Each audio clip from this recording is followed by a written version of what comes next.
Okay, mysterious answers to mysterious questions. This is a pretty profound thing to keep in the back of your mind when you think about stuff because there's so many topics that are wonderfully mysterious, right? Like consciousness, God, time, the Big Bang, right? And there's clearly things that humans haven't really gotten our heads around yet, and it seems like maybe they're infinitely mysterious and we'll never figure it out, right? Maybe we'll just never figure out consciousness. It'll just be a mystery until humans go extinct. Um, the thing to keep in mind, though, is that it's not like the universe itself has ever turned out to be inherently mysterious. Like, mystery is actually a property of you and your brain that you have when you're pondering reality. Like, reality just is what it is, right? And the same non mysteriousness that you get when you're like eating some food or going to the grocery store or doing like basic addition, right? Things that are like mundane that you feel like you just understand. They're like the least mysterious things you can imagine. Well, those are kind of like still the same as when you think about like free will or consciousness or love. Like at the end of the day, the universe doesn't really draw the distinction. It's more like we as humans might have a distinction on what we feel comfortable with our understanding of, right? But there's no clear line. And in my mind, the best way to see that is when you look historically at things that used to be totally mysterious and then have made a complete shift. They've been pulled into the magisterium of the mundane. Like a good example of that, I think, is living matter. So, like my hands, right? My hands move under my command, and it feels like magic, right? It's like, how do they obey my will? And how does the flesh animate, right? In a way that, like, a piece of wood doesn't, right? Unless it's in a living tree and then it animates very slowly. But like a piece of concrete maybe doesn't animate so much, or a rock. But like what's going on with my flesh responding to my will? Like certainly that phenomenon is nothing like we could ever build, right? I mean, that's what they thought a couple hundred years ago. Until finally we learned a little bit about, electricity, neurons, right? Signals. Maybe we don't know everything about how the brain works, but we certainly know that you can sever somebody's arm and attach electrical stimulants to it and get it to move, right? Get it to respond to the will. And we can also build robotic arms. And so suddenly it's like, wow, okay, wires are a thing and wires are mundane. And similarly, a lot of the chemicals that are being used, right? Chemicals used to be kind of magic, like the chemicals of life, and now we can synthesize a lot of those chemicals. Like urea is a famous example of something that we just thought had to be like only life could make it, but it's like, no, we can synthesize it. Um, so that's the example of wires.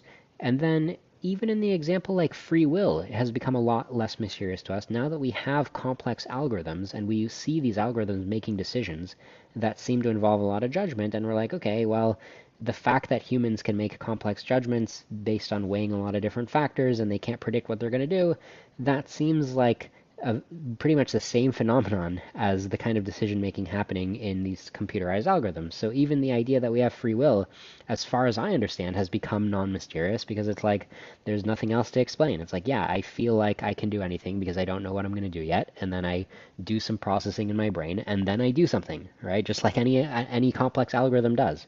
So free will has largely been demystified.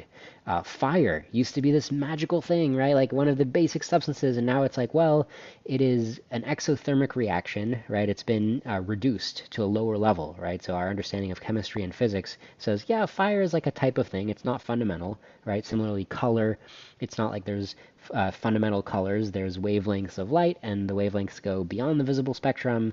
And the eye only has three different types of cone receptors, and so even what we see as color, we can have like different wavelengths making us see the same color. So it's not a basic phenomenon. So this interplay between phenomena that seem wonderful and mysterious and qualia and special compared to like, okay, well, everything is being flattened down to like the same mundane magisterium of science. Like that seems to be the treadmill, right? Is anytime we think something is like amazing and mysterious, well, wait a few years and then it's like, okay, it's another piece of science. And there's nothing wrong with that, right? Like there's nothing wrong with understanding that the rainbow is like refracted light and chemistry and that light is an electromagnetic wave. Like that doesn't make the rainbow any less beautiful.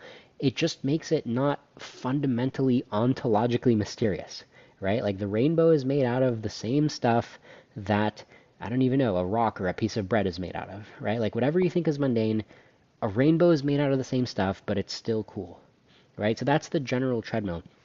And I think this is important to keep in mind because there's still a few more things that seem mysterious to us, right? Like consciousness seems mysterious. What AI is going to do, whether AI is going to end the world or create heaven, that kind of seems wonderfully mysterious of a question to many people, right? Many people just intuitively feel like the AI is going to be so smart and they're fundamentally optimistic, so they just think that the AI is going to be wonderful instead of being like, well, can I just use mundane reasoning to predict what the AI is going to do? Are there certain principles that, things like instrumental convergence as applied to like toy algorithms, can I generalize those principles, right? That tends to be my approach, right? I don't get sucked into the love and the vibes of it all.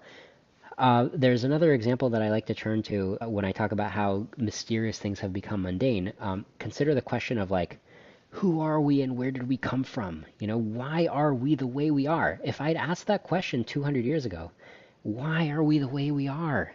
Who are we? Where did we come from? It would be like nobody knows, man. Light up a joint, right? And just ponder that for the rest of your life. But Darwin, right? We know the answer, right? An evolutionary process, evolutionary psychology, right? So the bag of emotions that we have in our head, it's not infinitely mysterious. Like it is a product of a certain optimization process, natural selection, evolution by natural selection. And it has a lot of optimization, so it's non-trivial, right? It has a lot of engineering of a certain type to it.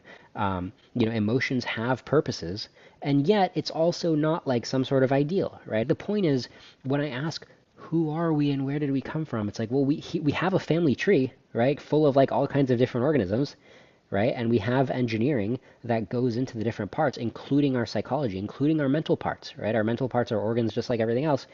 And like, I'm not just trying to teach you a biology lesson, I'm trying to teach you a philosophical lesson to make you notice that something that used to be wonderfully mysterious, something that used to be like, it didn't even seem like science, it seemed like philosophy, right? It seemed like one day you're doing hard science, the next day you're asking who are we and where do we come from, and now you're in the philosophy department, you're smoking a joint, you're completely disconnected from science. That's kind of what it felt like.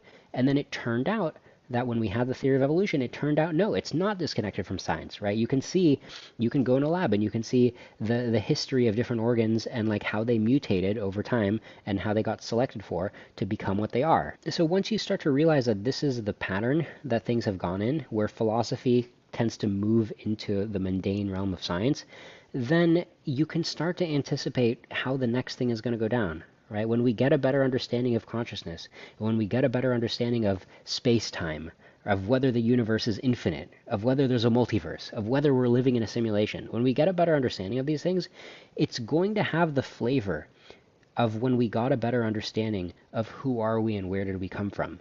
It's going to have internal moving parts. We're going to open up the black box, and it's not just going to be like a wonderful God soul, right? It's not going to be this beautiful orb of insight. No, it's going to be like gears, right? It's going to be like logically interconnected parts, right? Like the idea of mutation and natural selection, and the idea of like inclusive genetic fitness, and bits of information that can be transmitted across the generations, and how many bits are able to be maintained with error correction. Like all of these little gears are going to show up once we start to get a better understanding of the concept. And so that's what to expect out of every concept, is that it turns out that the black box isn't a perfect, empty, black, godlike material, but rather it's just like the same thing that makes cars go with internal combustion and explosions and gears. Like everything is like that, right? Philosophically, everything is just like one project of understanding. And if something feels mysterious, that is a hopefully temporary fact about your brain. Or maybe it's a permanent fact about your brain, but it's a fact about your brain, not a fact about reality. So that's my summary of Eliezer's post, Mysterious Answers to Mysterious Questions.